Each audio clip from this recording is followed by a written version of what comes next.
Rotero multilinguidici. The wind of that London dawn carried a damp cold that sank into your bones. It wasn't the kind of dry cold I knew from winter mornings in my father's shop in Ohio. It was a foreign cold, heavy, thick with fog and the smell of smoke, as if the sky itself were tired of the war. I pulled up the zipper of my military jacket and rubbed my hands, trying to chase away the numbness as I walked toward Hangar 3, the huge metal structure that had become my temporary home. My name is Jack Turner, mechanic in the United States Army Air Forces.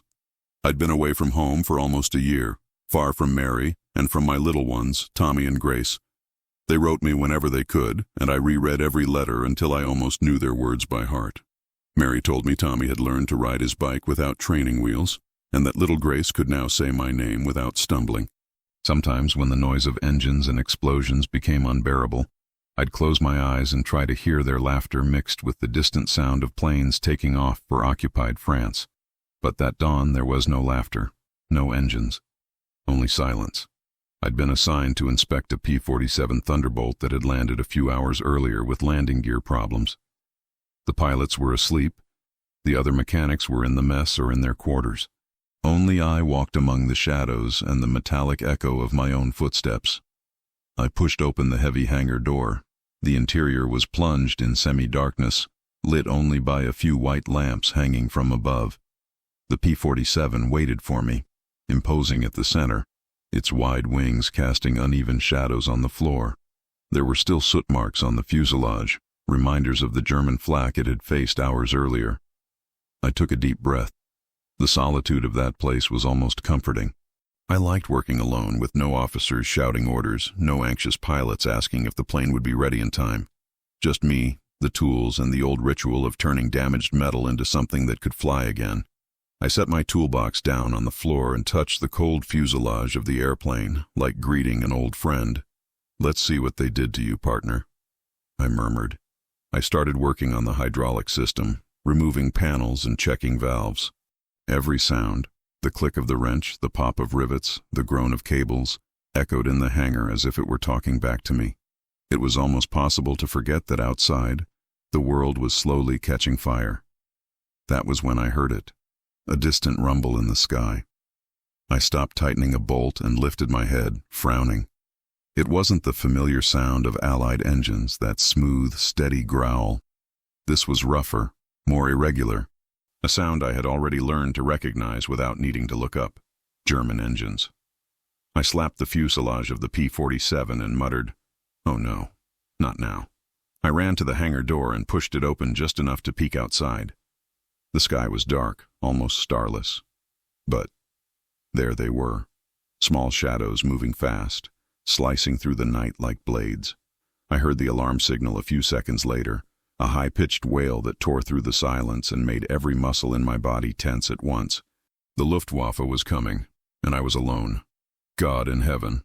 I slammed the door shut and ran back to the center of the hangar. I hid behind the P-47, the only shelter available. There wasn't time to run to the nearest bunker, almost 300 meters away. If I went out, I'd be an easy shadow for the enemy planes. The first explosions came like thunder.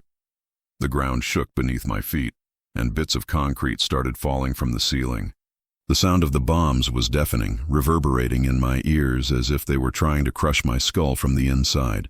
The whole hangar vibrated, each metal sheet rattling with a loud lament as if it were about to collapse. I curled up behind the landing gear wheel and pulled my helmet down over my head. The smell of gunpowder and dust filled the air, mixing with engine oil and grease from the tools. "Mary, Tommy, Grace," I whispered, more to myself than to any god who might be listening. Another explosion, closer. The ground shook so hard I felt my fingernails scrape against the concrete. The main light in the hangar flickered violently, then died, plunging everything into darkness. For a few seconds the silence returned. A strange, tense silence, like the breath you hold before a sob. It didn't last. The German planes dove again. London sirens screamed through the streets, and I heard the distant sound of soldiers running, doors slamming, orders being shouted. But all of that felt like it was happening in another world. My universe in that moment was the dark interior of a hangar about to turn to ashes. A flash cut across the small upper windows when another bomb exploded nearby. The impact showered me with dust and made the P-47 sway. I instinctively hugged my knees. That was when I heard something worse than bombs. A thin, rising whistle coming from the ceiling. I looked up at the exact moment one of the support cables snapped. A huge beam started to come down, groaning, about to crash onto me in the airplane. I ran like the devil himself was grabbing my ankle. I felt the hot rush of air from the beam passing just inches above my head as it hit the ground with a monstrous crash. The floor trembled and a cloud of dust engulfed me, blinding my eyes. Coughing, fear, my heart pounding like a hammer. I dove behind some tool crates and stayed there, breathing fast, trying to figure out whether I was still alive. Outside, the bombing went on. The sky seemed to be splitting apart. I was alone, in the dark, in the hangar, and the Luftwaffe was pouring hell down over our heads. But the worst was yet to come. Much worse. When the dust began to settle, the silence felt like something from another world. It wasn't the silence of peace. It was suspended silence, as if even time were holding its breath to see if I was still alive. I moved slowly, feeling my muscles protest. The taste of dust and rust scraped my throat. I ran my hand over my face and felt a cut on my eyebrow, blood running warm. I touched my head, my shoulders, my legs. Everything intact, still breathing, still Jack Turner. The problem was, for how much longer? The rumble in the sky began to swell again, a low metallic crescendo. I knew what that meant. They were going to make another pass. I tried to see in the dark. The hangar was now a pile of broken shadows. The beam that had almost killed me was lying across the floor near the P-47, having smashed part of the concrete. A strong smell of fuel began to spread, the kind of smell that turns any spark into a death sentence. "Damn it," I whispered. "Not this." A sharp crack echoed above me. I looked up. The roof. Part of the metal structure had twisted with the impact of the bomb outside. Through the freshly opened holes, I could see the black sky slashed with orange flashes. And then I noticed something worse. A small line of fire snaking along one of the beams, moving toward a point where I knew there was a fuel pipe. I could stay there, curled up, waiting for the rest to collapse on me. Or I could do what I'd always done even before the war. Lift, fix, keep something from breaking for good. And crazy as it sounded, that P-47 wasn't just a heap of metal. Each of those planes meant one more pilot coming home alive. It meant one less German dropping bombs over cities full of civilians. It meant one more chance for me to get back to Mary, to Tommy, to little Grace. I couldn't save London, but maybe I could save that hangar. Or at least not blow up inside it. I got up slowly, my legs shaking more from fear than effort. I tried to spot my toolbox. It was lying a few yards away, upside down. Wrenches and pliers scattered like bones gleaming in the dark. I took one step, then another. That's when something clinked near the side door of the hangar. A small metallic sound, but unmistakable, coming from the floor. I froze. The sound repeated, an object rolling slowly, scraping against the concrete. I turned my head, my heart racing, expecting to see some stray tool. It wasn't a tool. It was a metal cylinder with small holes along the side. It was rolling lazily, as if it had all the time in the world. An incendiary bomb. My stomach turned to ice. I'd seen those German toys before, falling over London. They didn't make the crash of a regular bomb, but they turned everything into a firestorm, spreading flames wherever they landed. And I was surrounded by fuel, airplanes, and old wood.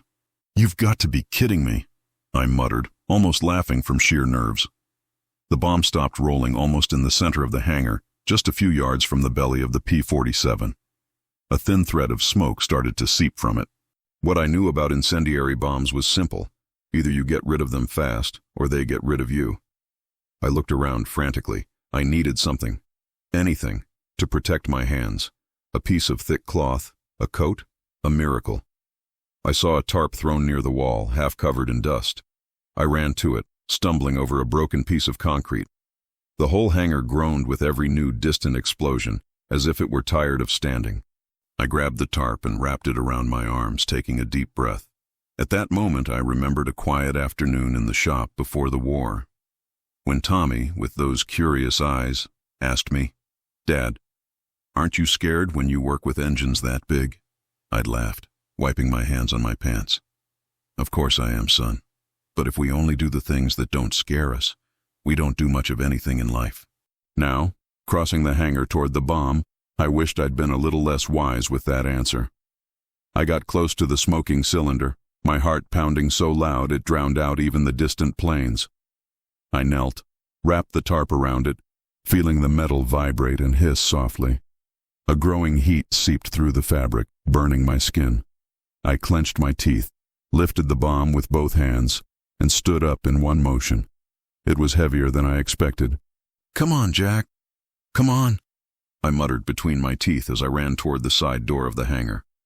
That was when something happened. The door burst open, and a figure appeared, outlined by the flashes of explosions outside. "Jack!"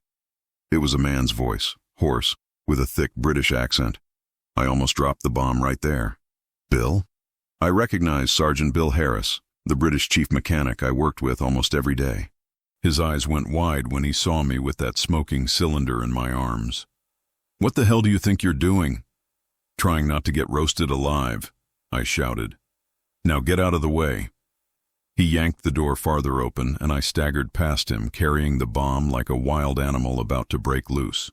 Outside, the world looked like a painting on fire. The sky was orange, crossed by searchlights trying to spot the German bombers. Explosions raised columns of smoke in the distance. The wail of sirens mixed with the anti-aircraft guns and the shouting of men running everywhere. I turned left, ran a few yards, and, mustering whatever strength I had left, hurled the bomb as far as I could toward an area of hard-packed earth, away from the hangars. It bounced on the ground, rolled, and a few seconds later exploded into a cloud of fire, lighting everything in an orange glare that burned my face. I fell to my knees, gasping. Bill ran over to me. "You're completely insane, Turner," he said, half laughing, half furious. "But you just saved that bloody hangar."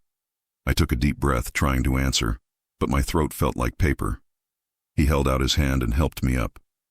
"There are more bombs falling," he shouted, pointing at the sky.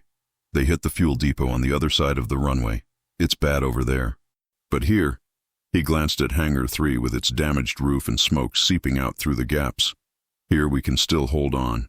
I looked at the hangar, my hangar, the place where I'd spent so many nights with grease up to my elbows, swearing to myself that this work made sense, that every ready airplane was one more step toward the end of that madness. "The P-47 is still intact," I said, almost not believing it. "It needs to fly tomorrow." Bill snorted. "If we're still alive by tomorrow, I'll put flowers on its wings myself," he grumbled.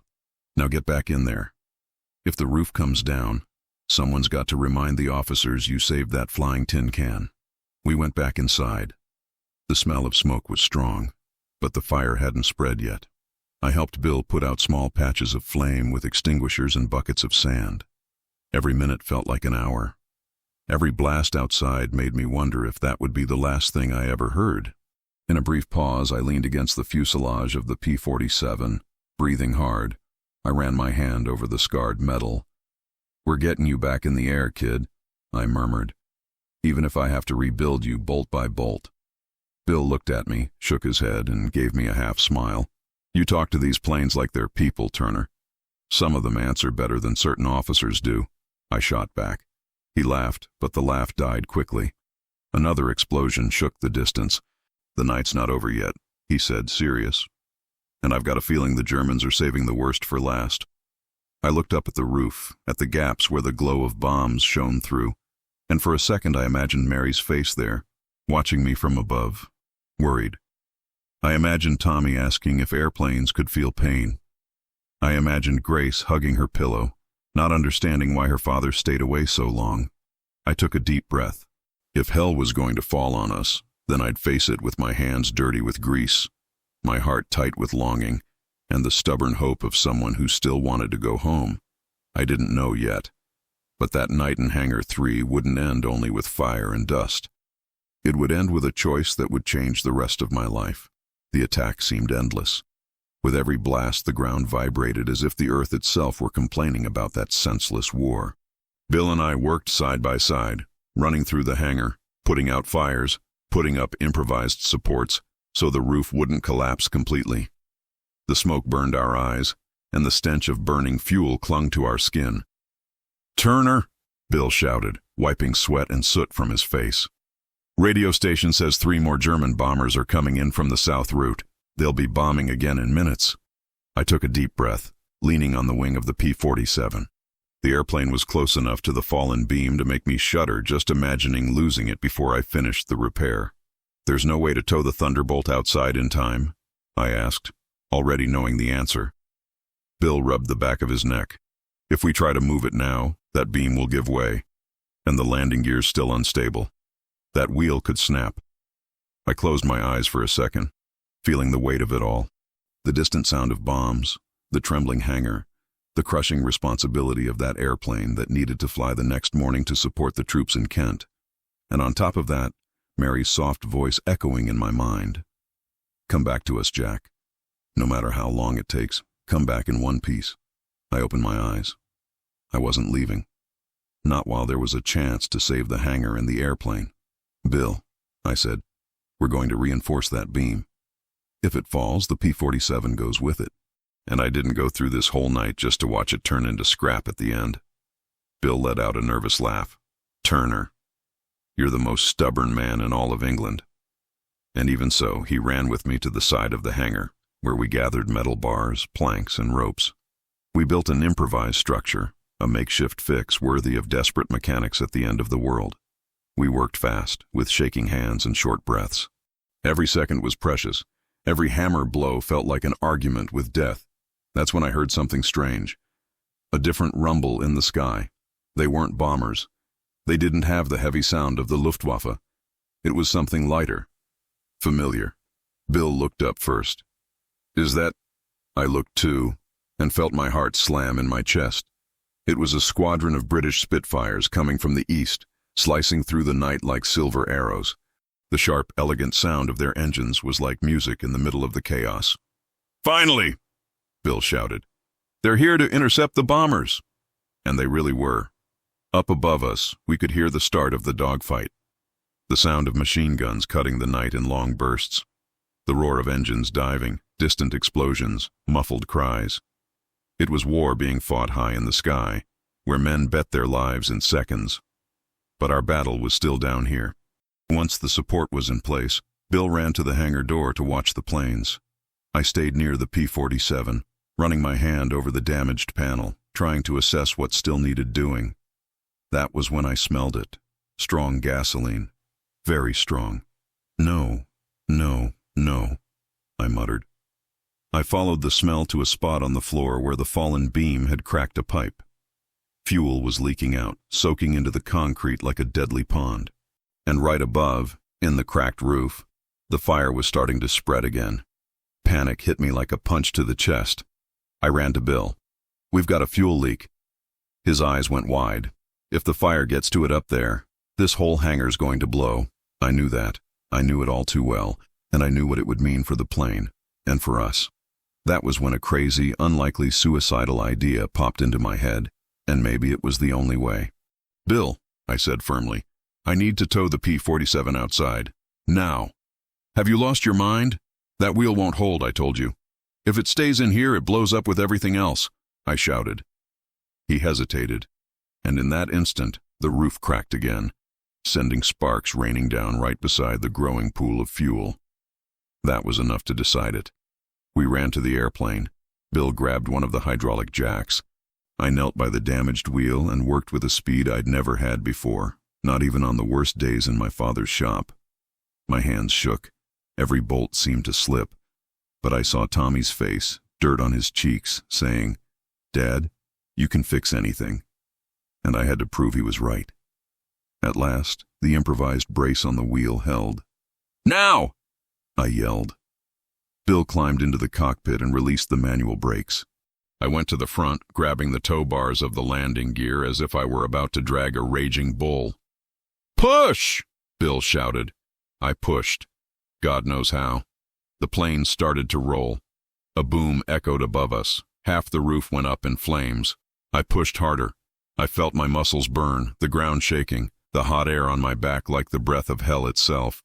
The plane cleared the hangar door at the exact second a shower of embers fell behind us. I collapsed to my knees, gasping, while Bill pulled the airplane along with the strength of a man who had no intention of dying that night. We went far, far away. And when we turned around, Hangar 3 exploded. A dull, deep explosion that sent a wave of heat, forcing me to raise my arms to shield my face. Flames shot into the sky, lighting everything around us like a bloody sun. Pieces of metal flew, like shrapnel from a memory. The heat hit me, singing the tips of my hair, but I couldn't look away. That hangar, my hangar, was gone. Bill put a hand on my shoulder. "You saved the airplane, Turner." I swallowed hard. "Yeah, but I lost a home." He looked at me for a second, then pointed at the Thunderbolt sitting on the runway, gleaming under the orange glow of the flames. "Sometimes, a home is what you protect, not where you are." I closed my eyes, and I saw Mary. I saw Tommy. I saw Grace. My real home was an ocean away, but alive inside me. When I opened my eyes again, the sky was beginning to lighten on the horizon. The Luftwaffe's attack had stopped. The Spitfires were returning to their bases. The smell of smoke was starting to fade, and the P-47, the airplane I had saved with blood, sweat, and stubbornness, was there, intact, ready to go back into combat in the morning. I ran my hand over the warm fuselage. "You and me, kid, we've still got a lot of work ahead of us." Bill laughed behind me. "It's going to be a long day." "So is the war," I replied. But for the first time in that endless night, I felt hope, because even in the middle of the fire, I was still standing. I was still Jack Turner. I still had a promise to keep. And as the sun finally rose behind the clouds of smoke, I swore to myself I would survive to go back to Mary, to Tommy, to Grace, and to tell them how an entire hangar tried to bring me down and failed.